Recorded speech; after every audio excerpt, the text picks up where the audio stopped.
preach from Hebrews chapter 12, which comes after Hebrews chapter 11, obviously. The great chapter on faith, of faith. Speaks of our great heroes of the faith. And all the way through Hebrews, as you've been reading it, you'll have noticed that the writer to the Hebrews has been encouraging them in their faith. He's been encouraging them to persevere. He's been encouraging them to stay the course. He's done it in different ways. A few weeks ago we spoke about how he spoke of Jesus, the great high priest, and he spoke about the blood of Jesus, and he's given us all these reasons why we should and how we can press on and press on and press on and stay faithful. And then we get to Hebrews 11, and this Hebrews 11 is another chapter in a book of encouragement to stay faithful. And now he's moved and he's changed tack a little bit, and he's saying, look at this guy, and look at this guy, and look at this guy. And he's not saying, look at them all, they smacked it out of the park, they hit a home run with every shot. He actually says, look at this guy, look at this guy, look at this guy. And when we see them, we all register and resonate in our hearts. These are our heroes. These are the men and women of faith in our heritage as Christians. But then he goes on to speak about how every one of them didn't see what they were hoping for in their lifetime. And so they weren't faithful because they got to the finish line the way they expect. They were faithful because they did what they were called to do in the time that they were called to do it, in the ways that they were called to do it. They remained faithful. And a man like David, even when he didn't remain faithful and he moved into adultery and he did all sorts of sinful things, remained faithful by the fact that he continued to be repentant and he continued to know God as God and acknowledge Him as that, and put himself before God, prostrate at times, and put himself under the correction of God on many, many occasions, and others did it too. None of these men and women are perfect, but they are heroes of the faith, because in their time, you see, God's not just doing one thing in your life or in my life or in any of our lives. He's doing something that spans time. And so the part that we play most often is a part that sets up the next generation or the next generation or the following generation for what they need to do. And they may not see the end of their faith either. That, it just seems to roll on. This whole thing culminates in Jesus and what Jesus has done. And so we can know peace, and we can know assurance, and we can peace that surpasses understanding, and we can stay faithful because we trust fully in the promises of God. And so we see these men and these women of faith in Hebrews 11, and are so stirred by them. But then he moves on in Hebrews 12, and this is what I want to share with you today. Just a simple message. It's just a message that I think can have a big impact on our lives as we follow Jesus, even though it's simple. And it's Hebrews 12, where the writer likens the lives that we live, the Christian lives that we live, with a race. He draws parallels with a race. He also draws our attention to Jesus, who we have been singing about and who we have been worshipping this morning. He draws our attention to Jesus to say, these are your heroes, but this is Jesus. And he's the greater hero. He's the ultimate hero. So let's read Hebrews 12 together, and then I'll make a few points and see how time allows us to resolve this morning. Therefore, so that's, okay, because of all that we've read about in Hebrews 11, therefore, since we are surrounded by so great a cloud of witnesses, let us also, see this invitation, is the list of heroes is not for us to just say, well, there's our list of heroes. We put their paintings on the wall, all the presidents, and as we go along, all the first teams of our rugby, we've got our honours board at school. There's the list of all these people. That list is a list that, yes, it honours those people, but actually, well, at least in Hebrews 11, that list is not intended for us to just say, check out my heritage. The list is intended to say, to be an example for us. Let us also, like they did, Lay aside every weight and sin, which clings so closely, and let us run with endurance the race that is set before us. That's what I told Matt and Michaela to do on their wedding day. Run, just run. Looking to Jesus, the founder and the perfecter of our faith, who for the joy that was set before him endured the cross, despising the shame, and is seated at the right hand of the throne of God. Consider him who endured from sinners such hostility against himself, so that you may not grow weary or faint-hearted. In your struggle against sin, you have not yet resisted to the point of shedding blood. He does say yet, leaving it as an open possibility for the future. But you haven't yet. So press on, press on, press on. Okay, there's a lot that's gone before this verse, but just zooming in on this as the writer pictures how we live our lives as a race, and he's coaching us as to how to run the race. In Corinthians 9, Paul writes he coaches us about running to win, running a race to win. And I want us to just have a look at that. When I ran comrades, I read a lot of stuff. I had a guy 2 doors down who had run 2 oceans 30 times barefoot with pulling a cart. Oh no, carrying one of those kind of big, like papoose things. He ran to raise money for the Guide Dog Association. So he would run, and he was a legend of the 2 oceans. And people would put money in his thing, and he'd run. And I sat with him to hear his stories, to get his advice. He'd also run a lot of comrades, like maybe 20 of those. And so I mean, he's 2 doors down. What kind of fool would I be not to chat to him? And he was super encouraging, and he gave me he told me lots of stories, and he told me what to expect, and he told me, you know, he gave me some awareness for something that I was about to go into. He wasn't my coach, but it was almost like he gave me such incredible advice. And we're not running comrades. As Christians, we're not running the 2 oceans. We're running something far more valuable. We're running for a prize far more valuable than any of those things. And so it does us well to recognize that we're running, first of all, and therefore to find the best advice that we can. And the best advice that we get is in the Word. So here's some of the advice that we see in this text. The first thing is that there's a crowd that is encouraging us. Yeah. There's a crowd that's encouraging us.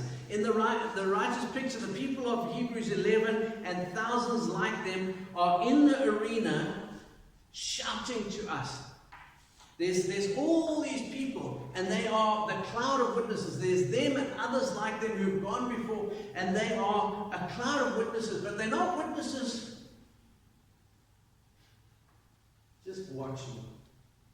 They're engaged witnesses. They're an engaged crowd. I tell you what, running a long race, maybe you've done something, maybe you've done a triathlon, maybe you ran the 100 meters in grade 5. One of the things you'll know is that the crowd cheering you on is an incredible part of the experience. Yeah. And if it's an endurance race, it's an even more incredible part. You know, I remember running, and there was one lady, and she would literally almost visibly, and she said that this is what she was doing. She would suck energy from the crowd. She would suck. There was no COVID then, so you could run and high five people and do all sorts of things. And I said, what's up with all of this? She said, I'm drawing energy from. As we run this Christian race, as we live this Christian life, there's going to be some enduring to be done. There's going to be some battles to push through, some mountains to get up, some hills where we're feeling really good, not to get too prideful about. I nearly tripped and fell. I had a double espresso about halfway through, and then I hit Fields Hill. And Fields Hill is a very steep hill, and if you're running down, it's much better than running up. I've never run it. And I hit Fields Hill, and I had the double espresso in me, and I was feeling better than I should have been feeling, because I was like high on this caffeine. And I started skipping my way down the top of Fields Hill. You know, that can be an awfully terrible thing to do. I could have come so short. with that. So we've got there's this journey that we're on, and there's a crowd that is encouraging us, and they're helping us up, and they're helping us down. They're speaking to us, and they're giving us their wisdom. They are witnesses to us. They're more than just spectators. The people we read about in Scripture. They're more than just figureheads that we think about historically. They are spectators who are cheering us on. They're saying, we were weak people, but we achieved our life's call. We served God in our generation. You can do it as well. Run the race. We stumbled, but we got up. We got ahead of ourselves, and then we got back in track with God. We did what you're giving yourselves to do. We did it, and we were imperfect, and you are too. But we can make it together. Run the race. Part of the reason they're encouraging us is because we're running for the same reasons they were running for. Yeah. And also another part of the reasons that they were encouraging us is because our running adds value and purpose to their running. Yeah. Imagine if you go sprinting on the third leg of a relay, you hand the baton on to the last runner, and they just give up. All your run was of no value. You gave it your all, but the next person on the line didn't give it their all. So what do? You pass that baton to them and you say, run! Run! And you run as far as you're allowed, because you can't go too far down the track behind them before you get disqualified. So as far as you can go, you run shouting and encouraging the next runner. This is what we have. When we're in a race, there's a crowd who are encouraging us. And there's so many who have gone before who we can draw encouragement. Then, number two, we see in a race, there are runners. Okay, so they're not just a crowd of people watching a nothingness. There are people who are currently in the race, who are actually running. And the writer here includes himself. He says, let us also. Let us run. He's not saying you also must. Yeah. Like them, you must. You're not taking that position. He's recognizing we're who are alive. We are runners in this race. They are believers who have to persist in running the race of faith to the very end. These runners. We're not running alone. There are other runners, and we draw encouragement from the past runners, and we also draw encouragement from the fact that we are runners, and that there are other runners running with us. But we must also draw and give encouragement to those. There are other runners. Never think that you're alone. Never think that what you're experiencing no one else has ever experienced. Never think that you can't come alongside someone and say, hey, I just need to draw energy from you. I did that often. Just be running along, and you feel like you've got your sunglasses on, and you found your pace, and you're just running, but now you're lagging, and you start to lag, and you're just about to get to the top of the hill, and you decide, now this is the place to walk now. That's the worst place to walk if you're ever running. If you're ever running a long race, even if you're training, never walk just before the top of the hill. Because it's just about to get better. All on its own, just by virtue of the geography. The run is about to get better. Push to get to the top of the hill, and then just rest on the flat or on the downhill. But you need someone to come alongside you, because all you want to do is stop. And someone comes alongside you, come on, let's make it to the top. Everybody knows that getting to the top is going to be hard, but it's also going to be a great relief. And so there's people running alongside. Be the kind of runner who helps people get to the tops of the hills. Be the kind of person who allows other people to come alongside you to help you get to the top of the hill. Don't resist and say, no, I'm not going to do it. For sure. Okay, so there's runners in the race, and there's you, and there's others. Then there's the light clothing that we see in this text. You don't run the race carrying heavy weights and wearing overalls. Now this is where a race like Two Oceans or Comrades or the London Marathon falls apart, because there are fools. There are fools among us who run with all kinds of paraphernalia on them.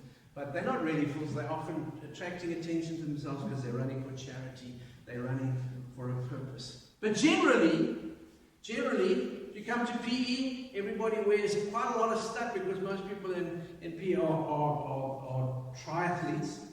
But if you run in Cape Town or Durban, people run in the lightest little poly short pants that you can wear. You don't want to wear something heavy on you.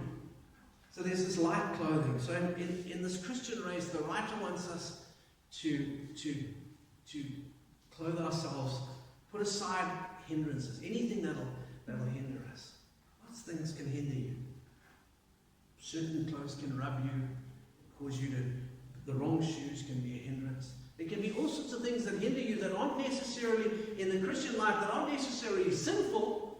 They're just hindrances. You know, they're not necessarily wrong. They just get in the way. They don't give you the straight path. And so we need to get rid of some of these hindrances. Some of these things we need to recognize these are weights to my life in Christ, weights to my running in this race. I'm running, but this thing is pulling me back. It's like there's a game that people play. They attach a bungee cord to themselves and they put a peg there, and then the goal is to, like they do it at fairs and stuff, you touch it and you get on your hands and knees and you leopard crawl as far as you can to put a peg out there. The goal is to be the strongest person to get the furthest. The minute you release yourself, some of us live our lives with bungee cords, attached to past experiences, attached to habits, attached to things that we picked up along the way. It's just, that's not a good way to be running a race. It's pulling you back. It's a hindrance to you. Some things are, you understand what I mean. There's some things are just innocent pleasures, but they're time-consuming and they're part of our life, and eventually it becomes a weight that slows us down. And then even worse, I have to say, even worse, sometimes we get into sin. Just like, it isn't just nothing really wrong with it. It's actually sin. It's something rebellious, something that God has said not to do, and we do it, or something that God has said to do, and we're just not doing it. And that's not good. We need to get these. Those are hindrances to us. Those are weights to us running this Christian life. Perhaps at first we don't notice how badly these things are slowing us down, but eventually, over time, they begin to show up on the race or in the run. Whatever it is that's hindering us, our writer wants us to get rid of those things. And then there's the way in which we run. There's the way in which we run. So what have we got so far? There's the crowd encouraging us, the runners, there's the light clothing, there's the way we're to run. And that way is with persistent endurance. This is what we're instructed. Run with persistent endurance. Now, if you get told this ahead of the race, then you know what kind of race you're about to run. What kind of race will it be? Long. It'll be long. And it'll be a race that requires what? Persistent endurance. You know, it's like not rocket sciences, but knowing these things going in it's important. There's a time in a long race to admire the scenery. I got kind of halfway up Chapman's Peak there, and then you look down to your left, and Komiki Beach runs out there. There's a couple of surfers down there, and there's time. There's time to, unless you're running it to win, there's time to enjoy the scenery, but you can't get so sucked into the scenery, to enjoying what's around you, that you forget that you're in a race. You've got to see that scenery, take a selfie, and then you've got to keep moving forward. You've got to run with persistent endurance. We can't just stop along the way for any reason. Just keep moving forward. There'll be a time for relaxation and reflection when the race is over. And at the moment, we're in a race that involves effort. We're in a race that is sometimes exhausting. We're tempted to quit because some of the tasks that we find set before us seem very strenuous, even maybe too hard for us, beyond us. And the writer here says, let us persist. Let us persist in these godly things, in these righteous acts, in these ways of God that God has given for us to. Let us persist. Don't grow weary. Don't grow weary in doing well. In due season you will reap if you faint not. Let's help each other not to faint also. Let's be tough and not faint along the way. And then there's the way we run, and then there's the track along which we run. The route qualifying run for the very first 2 oceans that I had to do. They don't just let anybody run, although you wouldn't believe it. But you have to run some qualifying runs. You've got to run a marathon in 5 hours, which is not particularly hard if you've done a bit of training. And so I went and did this marathon. It started and ended in Fisher. Megan's shaking her head because she can still see my face and how red it was. My parents saw me up somewhere up by part of the route up there by Cape Point. We ran around. The problem was that they had big fires in the area, and they changed the route. So the route we were expecting it to be wasn't the route anymore because we couldn't go that way. And quite honestly, because it was so late notice, I'm not blaming them, they made the route up as they went along. And we ended up running more than a marathon. For a guy who was running his first marathon and trying to qualify in under 5 hours, what we didn't need were a few extra kilometers later on. But you know what? That was the run. That was the route. That was what we had to do. And there's a track that we run as Christians. And we don't set it. We don't get to set it. And sometimes it's not as predictable as we thought it might be or it would be. Yeah. We've got to run along a track that is set before us. Yeah. Run the race that is set before us. The route's planned, and it's not a route that we choose for ourselves, and it's not a route that we can change. And we've seen that in chapter 11. All those people and the routes that they had to run, all the journeys, it's not the same for everyone. Each servant of God has a particular time, a particular calling, a particular set of challenges to overcome, a particular race to run. It's a distinctive thing to each one of us. But there's a unity in it. And so we're all running the same race, even though we're running different races. We're all running in the same direction, on the same route, even though we're running on different tracks. You have to figure out how that all works. But there is unity because we're a body and we're a kingdom people, and we're running to the same end. And that track that we run on is a track that God has set out. Good works that He's prepared in advance for us to do. It's into those things. That's the race set before us. And then there's the one who's at the winning post. Now again, if you run an endurance race, the people at the end, and the people on the end of the phone call, if they're not physically there, those people are tremendously inspiring in your success, to you in getting through. Like I'll give up on myself before I'll give up on Megan. You know? I'll let myself down. I don't know if this is right or wrong, but I'll let myself down before I let Megan and my children down, you know. And I left Cape Town the first time I did Comrades. They didn't come with me. I left Cape Town telling them all that I was going to run Comrades. Well, halfway through, I ran through the halfway mark. They've got a big screen up there. As I was running it through the halfway mark, on the screen, I saw the guy who won Comrades finishing. Seriously, he finished while I was crossing the halfway line. God help us. Give up now. Why wouldn't I? Give up now, for goodness sake. No, but you can't do that because your wife and your children, when you left, you told them that you were going to go run Comrades. So I had a little mantra in my head, was shut up and run. Every time I got tired, every time I didn't want to carry on anymore, when my body was crying out to me to stop, I just told myself, shut up and run. Other people had a much better mantras, like pain is weakness leaving the body. Those things. I just said a far more simple one. And the one who's at the end, the second time I ran, Megan was there, and she was with me along the way at different points. She saw me along the way. Sometimes she was, she gave me that little espresso. There's people along the way that support and help and encourage you, and you really look forward to seeing them along the way.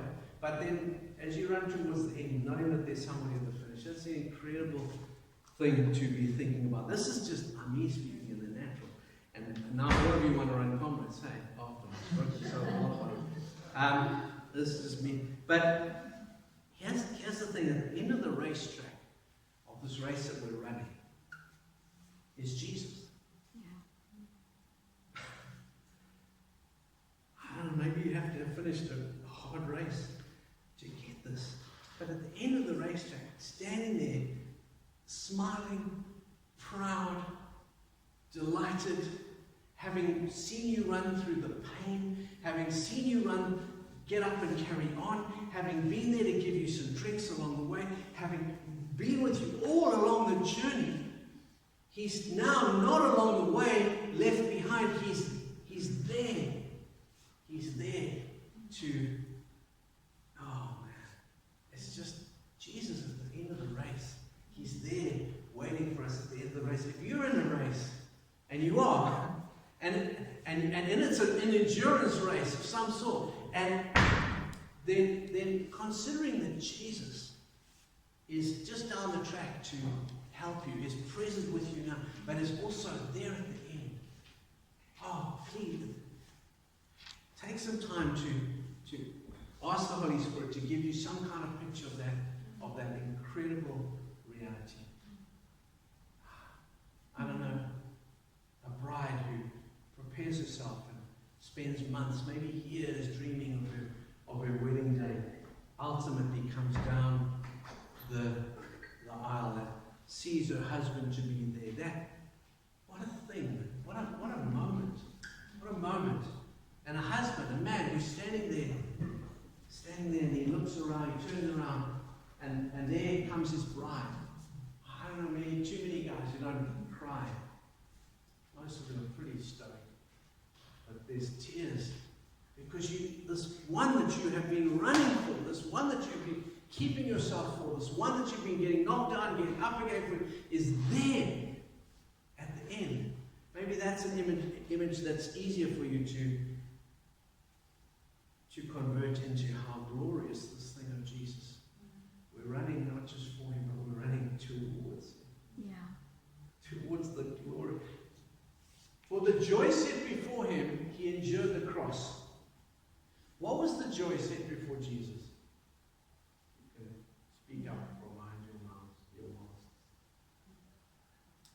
It was the joy set before him that caused him, enabled him to endure the cross. Because for the joy set before me, I ran commerce. There she was there, you know, and the little medal I got, and this, you know, those were some of the joy set before me, and that was the reason to endure. And the slightly thinner waistline, all those sorts of joys were set before me. And actually, those were then had already become present realities. But what was the joy set before Jesus that caused him to enjoy the cross? The Father, the pleasure of the Father. That's good. All of us. I want to us. I think it was for me.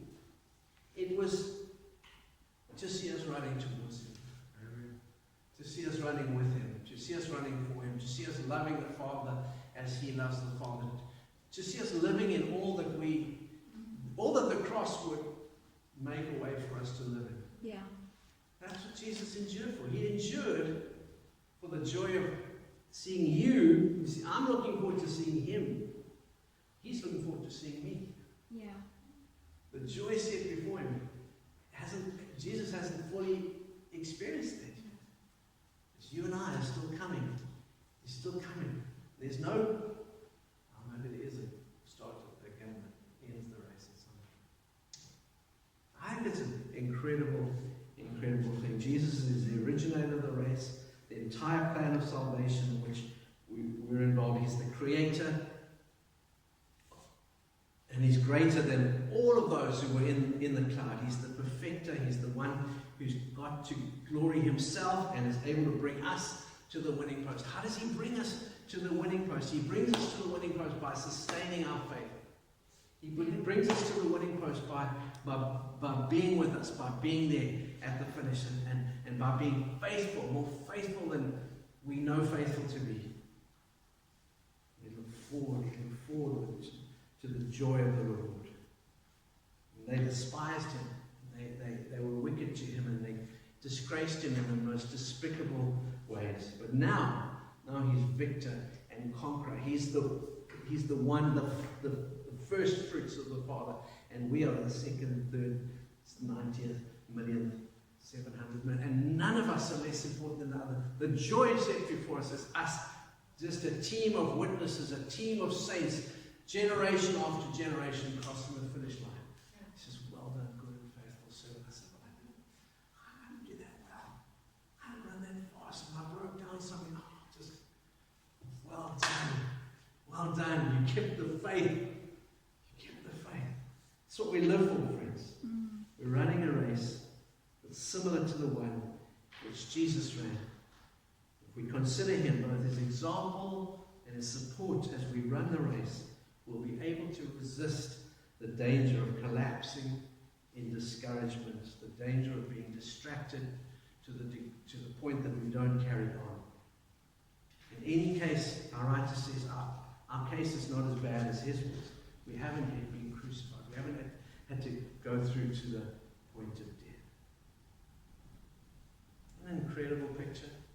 This picture of this Christian life that we live, this race that we run.